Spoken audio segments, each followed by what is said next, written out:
শ্রী শ্রী পরমহংস নিগমানন্দ মহারাজ সিদ্ধাই প্রসঙ্গে বলতেন, সিদ্ধাই প্রয়োগ করলে ভগবানের বিরুদ্ধে চলা হয়। আমি প্রথমে অনেক রোগী যৌগিক ও তান্ত্রিক প্রক্রিয়ায় আরোগ্য করতাম। বহু দূরদেশ হতে বহু লোকের সমাগম হতো। এমনকি পরে তাদের জ্বালাতনে তিষ্ঠানো দায় হয়ে উঠত।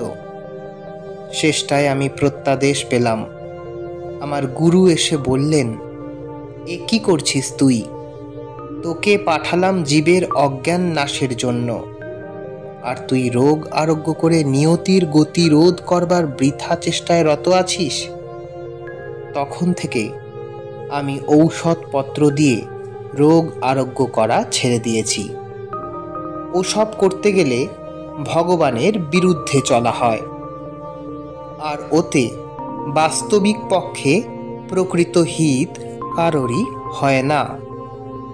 দু একটি লোকের জীবনকে আমূল পরিবর্তন করা যায়, যেমন জগাই মাধাইয়ের হয়েছিল।